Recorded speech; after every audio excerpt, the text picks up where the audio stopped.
জীবনের সফল হওয়ার জন্য শ্রীকৃষ্ণ কি বলেছে বাণীতে? ভাগবত গীতায় শ্রীকৃষ্ণ মানুষের সাফল্যকে কোনো একদিনের ফল বলেননি। তিনি বলেছেন, সাফল্য হল প্রতিদিনের সঠিক সিদ্ধান্তের যোগফল। যে মানুষ রাতারাতি বড় কিছু হতে চায়, সে খুব তাড়াতাড়ি ভেঙেও পড়ে। আর যে মানুষ ধীরে ধীরে নিজের ভিতর শক্তি তৈরি করে, সে দেরিতে হলেও স্থায়ীভাবে সফল হয়। শ্রীকৃষ্ণ বলেছেন, জীবনে সফল হতে চাইলে প্রথমেই নিজের ধর্ম চিনতে হবে। ধর্ম মানে শুধু পূজা নয়, ধর্ম মানে নিজের দায়িত্ব। তুমি যে অবস্থায় আছো, যে কাজটাই করছো, সেই কাজটা সততার সঙ্গে করা, এটাই তোমার ধর্ম। অন্যের পথ দেখে নিজের পথ বদলালে মানুষ বিভ্রান্ত হয়, সফল নয়। গীতায় স্পষ্ট করে বলা হয়েছে, কর্ম করো কিন্তু ফলের আসক্তি ছেড়ে দাও। কারণ ফলের চিন্তা মানুষকে ভয় দেখায়।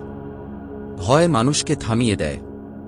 যে মানুষ শুধু নিজের কাজের উপর মন দেয়, ফলের ভয় বা লোভে আটকে থাকে না, সে অনেক দূর এগিয়ে যায়। শ্রীকৃষ্ণ বলেছেন, সফল মানুষ সে নয় যে কখনো পড়ে না, সফল মানুষ সে যে পড়ে গিয়েও উঠে দাঁড়ায়। ব্যর্থতা মানে শেষ নয়, ব্যর্থতা মানে শেখার সুযোগ।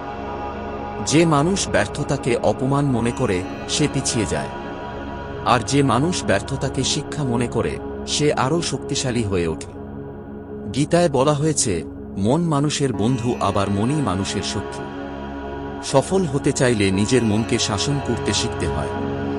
অলস মন মানুষকে অজুহাত শেখায়, সচেতন মন মানুষকে পথ দেখায়। যে মানুষ নিজের মনকে নিয়ন্ত্রণ করতে পারে, সে পরিস্থিতিকেও নিয়ন্ত্রণ করতে শেখে। শ্রীকৃষ্ণ বলেছেন, তুলনা মানুষের সবচেয়ে বড় শত্রু। অন্যের সাফল্য দেখে নিজের মূল্য কম মনে করা মানে নিজের শক্তিকে অবহেলা করা। প্রত্যেক মানুষের যাত্রা আলাদা। নিজের গতিতে চলাই সাফল্যের আসল চাবিকাঠি। গীতায় বলা হয়েছে, আসক্তি দুঃখ আনে। শুধু মানুষ নয়, ফলের প্রতিও আসক্তি মানুষকে দুর্বল করে। সফল হতে চাইলে নিজের কাজকে ভালোবাসো, কিন্তু ফলের দাস হজো না। কারণ ফল তোমার হাতে নেই, কর্ম তোমার হাতে। শ্রীকৃষ্ণ বলেছেন, সময় নষ্ট করা মানে জীবন নষ্ট করা। আজ যে কাজটা করার কথা, সেটা কাল করলে শক্তি কমে যায়। সফল মানুষ সময়ের মূল্য বোঝে। সে ছোট কাজকেও অবহেলা করে না, কারণ বড় সাফল্য ছোট কাজ দিয়েই তৈরি হয়। গীতায় বলা হয়েছে, ভয় থেকেই ক্রোধ আসে, আর ক্রোধ থেকেই বুদ্ধিনাশ হয়। জীবনে এগোতে গেলে ভয় আসবেই, কিন্তু ভয়ের কাছে মাথা নত করলে সাফল্য দূরে সরে যায়। সাহস মানে ভয় না থাকা নয়, ভয় থাকা সত্ত্বেও এগিয়ে যাওয়া। শ্রীকৃষ্ণ বলেছেন, অহংকার মানুষকে অন্ধ করে দেয়। একটু সাফল্য এলেই নিজেকে বড় ভাবা শুরু করলে শেখা বন্ধ হয়ে যায়। আর শেখা বন্ধ হলেই পতন শুরু হয়। সফল মানুষ সবসময় শেখার মানসিকতা রাখে। গীতায় বলা হয়েছে, সংযম ছাড়া কোনো উন্নতি স্থায়ী হয় না। কথা, চিন্তা, আচরণ সবকিছুতেই সংযম দরকার। যে মানুষ নিজের ইচ্ছার দাস, সে নিজের লক্ষ্যেও স্থির থাকতে পারে না। শ্রীকৃষ্ণ বলেছেন, বিশ্বাস মানুষের ভিতরের শক্তি। নিজের উপর বিশ্বাস হারালে পৃথিবীর সব সমর্থনও কাজে আসে না। আর নিজের উপর বিশ্বাস থাকলে একা হয়েও মানুষ পাহাড় সরানোর সাহস পায়। গীতায় বলা হয়েছে, কর্মফল সময়মতো আসে। তাড়াহুড়ো করলে হতাশা আসে। ধৈর্য ধরে এগোলে সময় নিজেই পথ খুলে দেয়। যে মানুষ সময়ের উপর বিশ্বাস রাখতে শেখে, সে অস্থির হয় না। শ্রীকৃষ্ণ বলেছেন, সাফল্যের পথে একাকিত্ব আসবে। সবাই তোমার পথ বুঝবে না, সবাই সমর্থন দেবে না, কিন্তু নিজের সত্যের উপর স্থির থাকাই আসল শক্তি। ভিড়ের সাথে চলা সহজ, নিজের পথে চলা কঠিন, কিন্তু সেখানেই সাফল্য লুকিয়ে থাকে।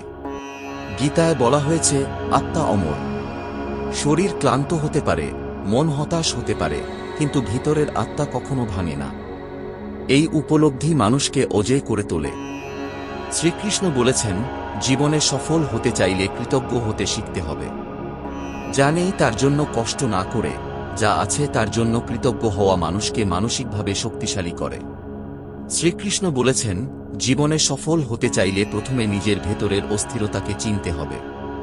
অনেক মানুষ বাইরে ব্যস্ত থাকে, কিন্তু ভেতরে অগোছালো। ভেতরের এই অস্থিরতা মানুষকে সিদ্ধান্তহীন করে তোলে। যে মানুষ নিজের ভিতরে শান্ত থাকতে শেখে সে বাইরের ঝড়েও দিক হারায় না। গীতায় বলা হয়েছে, প্রত্যাশা যত বেশি হয় হতাশাও তো গভীর হয়। সফল হতে চাইলে প্রত্যাশা কমিয়ে প্রচেষ্টা বাড়াতে হয়। যে মানুষ প্রতিদিন নিজের কাজটা ঠিকভাবে করে যায় সে একদিন ফল পায়, কিন্তু যে মানুষ শুধু ফল নিয়ে চিন্তা করে সে কাজেই মন বসাতে পারে না। শ্রীকৃষ্ণ বলেছেন, জীবনে অনেক সময় এমন মুহূর্ত আসে যখন মনে হয় সবকিছু থেমে গেছে। ঠিক সেই সময়েই ধৈর্য সবচেয়ে বেশি দরকার, কারণ অন্ধকার যত গভীর হয় আলো তত কাছাকাছি থাকে। ধৈর্য হারানো মানে নিজের জয়টা সময়ের আগেই ছেড়ে দেওয়া। গীতায় বলা হয়েছে, নিজের ভুল স্বীকার করা সাহসী মানুষের উন্নতির প্রথম ধাপ। যে মানুষ নিজের ভুল অন্যের ঘাড়ে চাপায় সে কখনো শেখে না, আর যে মানুষ নিজের ভুল মেনে নিয়ে নিজেকে ঠিক করে সে ধীরে ধীরে সাফল্যের দিকে এগোয়। শ্রীকৃষ্ণ বলেছেন, জীবনে সফল হতে চাইলে নিজের সঙ্গ বেছে নিতে হয়। খারাপ সঙ্গ মনকে দুর্বল করে আর ভালো সঙ্গ মনকে শক্ত করে। যারা সবসময় হতাশার কথা বলে, ভয়ের কথা বলে, তারা অজান্তেই তোমার শক্তি কেড়ে নেয়। সঙ্গ বদলালে দৃষ্টিভঙ্গিও বদলে যায়। গীতায় বলা হয়েছে, অতীত নিয়ে বেশি ভাবলে বর্তমান নষ্ট হয়, আর ভবিষ্যৎ নিয়ে বেশি ভাবলে মন অস্থির হয়। সফল মানুষ বর্তমানকে গুরুত্ব দেয়। আজকের দিনটা ঠিকভাবে ব্যবহার করাই আগামীকালের সাফল্যের ভিত্তি। শ্রীকৃষ্ণ বলেছেন, জীবনে সফল হতে চাইলে নিজের উপর দয়া করতে শিখতে হবে। সবসময় নিজেকে দোষ দিলে মন দুর্বল হয়ে যায়। নিজের ভুল থেকে শিক্ষা নাও, কিন্তু নিজেকে ঘৃণা করো না। আত্মসম্মান ছাড়া কোনো সাফল্য টেকে না। গীতায় বলা হয়েছে, মানুষ তখনই ক্লান্ত হয়ে পড়ে যখন সে নিজের কাজের অর্থ ভুলে যায়। তুমি কেন শুরু করেছিলে সেই কারণটা মনে রাখলে শক্তি ফিরে আসে। উদ্দেশ্য ভুলে গেলে পথও ঝাপসা হয়ে যায়। শ্রীকৃষ্ণ বলেছেন, সময় সবকিছুর উত্তর দেয়, কিন্তু সময়ের উপর বিশ্বাস রাখতে না পারলে মানুষ মাঝপথে থেমে যায়। সফল হতে চাইলে সময়কে বন্ধু বানাতে হয়, শত্রু নয়। গীতায় বলা হয়েছে, লোভ মানুষকে অন্ধ করে দেয়। অল্প সাফল্যে তৃপ্ত না হয়ে সবকিছু একসাথে পেতে চাইলে পতন দ্রুত আসে। ধীরে ধীরে এগোনো পথই সবচেয়ে নিরাপদ পথ। শ্রীকৃষ্ণ বলেছেন, জীবনে এমন মানুষ থাকবে যারা তোমার উন্নতি সহ্য করতে পারবে না। তাদের কথায় থেমে গেলে নিজের স্বপ্নকে অপমান করা হয়। সবাই খুশি হবে এই আশা ছেড়ে দিয়েই সামনে এগোতে হয়। গীতায় বলা হয়েছে, সত্যের পথে চলা সব সময় সহজ নয়। অনেক সময় সত্যের পথ একাকী হয়, কিন্তু এই একাকিত্বই মানুষকে ভেতর থেকে শক্ত করে তোলে। যে মানুষ একা চলতে শেখে সে কখনো হারিয়ে যায় না। শ্রীকৃষ্ণ বলেছেন, সফলতা মানে শুধু বাহিরের অর্জন নয়। ভেতরের মানুষটা যদি ভেঙে যায় তাহলে সবকিছু অর্থহীন। তাই সাফল্যের সাথে সাথে নিজের মনকেও সুস্থ রাখা সবচেয়ে জরুরি। গীতায় বলা হয়েছে, কৃতজ্ঞতা মানুষের শক্তি বাড়ায়। যে মানুষ যা পেয়েছে তার জন্য কৃতজ্ঞ থাকে সে আরও পাওয়ার যোগ্য হয়ে ওঠে। আর যে মানুষ শুধু অভিযোগ করে সে নিজের আশীর্বাদ নিজেই ঢেকে ফেলে।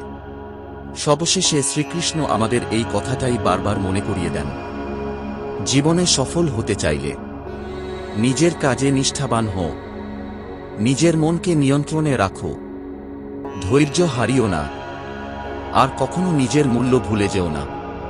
কারণ সাফল্য বাইরের জিনিস নয়, সাফল্য জন্মায় মানুষের ভিতরে। আর যে মানুষ এই সত্যটা বুঝে যায় সে যেখানেই যায় সেখানেই নিজের